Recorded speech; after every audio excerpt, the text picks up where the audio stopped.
Hi guys, it's Monday. I am heading to Costco soon, but I wanted to jump on because we're dealing with what we're seeing a lot of awful stuff, eh? That awful stuff's always been going on, I'm sorry to say. A lot of you are getting woke and that's awesome, but the nastiness is always there. I'm sorry, it's always been there. It's just getting filmed. So I'm just going to do a quick disclaimer here. Yeah, that's the word. I'm not a professional anything. Legit, just a regular EA. Nothing else going on there. I got a couple of community college diplomas. I got a couple of university years that I never finished. I guess my point is, the only credentials I have for yammering on here to you is that I went around this sun 45 times, and each time I did, I've experienced racism. So anything that comes out of my mouth, it's just either I educated myself for my own survival and sanity, or I figured it out from dealing with it so much. I can read people really well.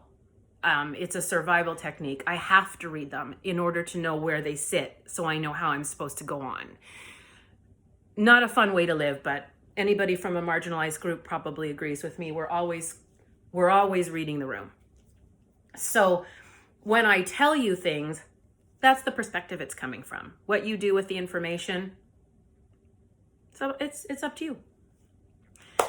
So that's my little disclaimer. So following that disclaimer, I'll tell you what I want to talk to you about today. We're seeing a lot of awful stuff. Again, the awful stuff's always been around, I hate to tell you. We're seeing grown adults show up, come out of their house with loaded weapons and fingers on triggers, pointing them towards Black Lives Matter groups, protesting. We're seeing a white couple coming out of a van in a grocery store parking lot with loaded weapons and their fingers on triggers and pointing towards a black family. We're seeing a white girl jump out of a car at a Black Lives, Indigenous Lives Matter rally and start beating people about the head with a hockey stick. We're seeing white people gather together and try to lynch a black man in a park. Forest. I can't remember if it was a park or a forest because what? So we're seeing all of this stuff, and we're seeing, as I spoke to you before, Karens go off on racial tirades to innocent people standing around outside. We're seeing people paint over Black Lives Matter, Black Lives Matter signs, painting over them, taking their time to erase it because they're done with this narrative, I think was the quote that the guy put out. And everybody is sitting back that isn't one of these people, these racist people. Everybody is, all the rest of us are just sitting there going, what? And in order to survive, I had to already answer that question forever ago. So when you ask that question, I get the frustration.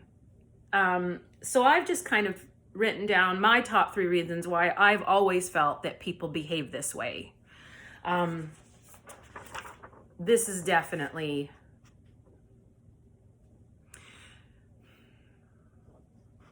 the big old ignorance. Number one, always, my personal feelings. When you know better, you do better, right? Like, if you're educated into something, if you've looked into something, you aren't ignorant towards it. So your behavior is totally different. So this is a big one. And isn't this one the most frustrating one too? Because it's an easy one to cure yourself of. I've always hated that. That to me has never been an excuse because you can cure yourself of this. This one is 100% curable. Don't even need penicillin for this. You can legit cure yourself of this one. Yeah, big one. Big one. Fear. I'll go so far as to say fear of the unknown. The unknown is because of this. But yeah, these two piggyback off each other pretty much all the time. In fact, if you find this, you're going to find this. They're like siblings. Oh yeah. Big time.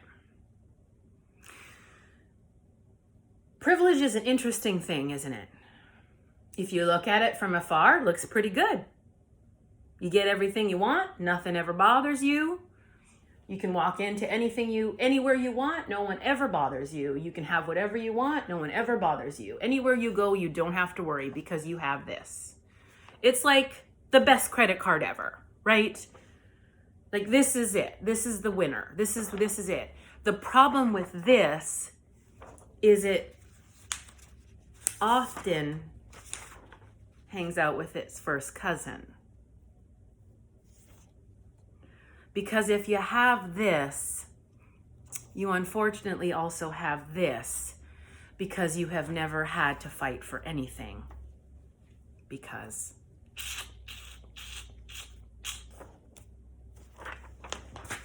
those have always been the top 3 reasons why I have always thought people have hated like they hate. The thing that drives me the most crazy is this one, which is basically the catalyst for the others, is curable, as I've said before. So it's like not really excusable. But fast forward later on in life, they came, the book White Fragility came out, which explains pretty much all of that. I would suggest that you add that to your summer reading because it will help you navigate these crazy waters. And I'll just give you the rundown on the definition. White fragility. Discomfort and defensiveness on the part of a white person when confronted by information about racial inequality and injustice. That's pretty much it. Basically, I'm going to translate this for people like me that aren't scientists or therapists. I don't want to know about any of this. I like this world of this, and this. And when you try to burst my bubble and tell me about things, I just bring these 3 guys back out as my defense mechanism. Why? Well, I just told you why. These 3 guys. Look, I'm going to tell you something. If you walked into the bar and you saw these 3 guys hanging out, get out.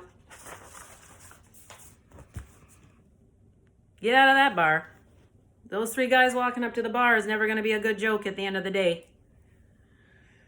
That's just how I have always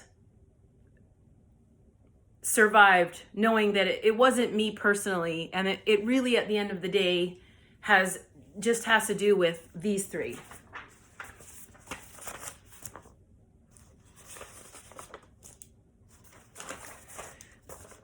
The heartbreaking part of it is it's all curable.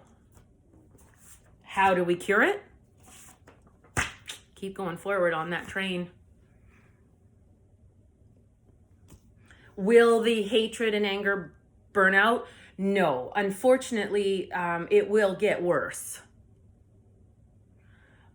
Because the thing about ignorance, fear, and privilege is that it's like a really it's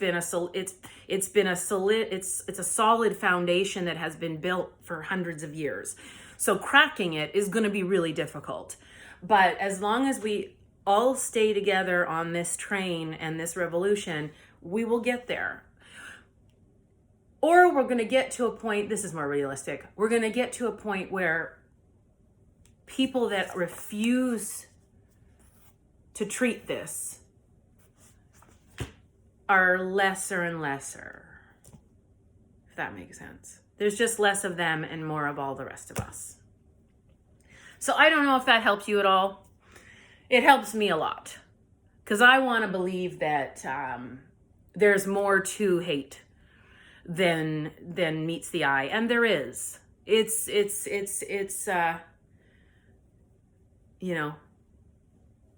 I like to break it down so it's not so confusing. So the next time you see one of these awful videos or I post them because people require recognition, and also people that are going to spout this garbage out also needs to be shown to the world, called out. We got to call these people out. maybe maybe what I've said is gonna help you muddle yourself through watching these things. But this is evolution. If I had a dollar for how many times I've said this, evolution is ugly, revolution is ugly, and changes it. And ugly meaning it breaks and cracks and falls apart before we can even begin to put it together. And we're all seeing that. We're seeing that in the scenarios I've just described to you. We're seeing that in some people on the train of this revolution going off onto their own nonsense and taking, we're seeing it in all different kinds of ways, and we're going to keep seeing it. But as long as we that are against racism, as long as we all stick together and know that this comes from, then we're going to be okay. So I am about to get ready to go to Costco with my mask because I'm a grown-up. And I will catch you guys on the flip side. Take care.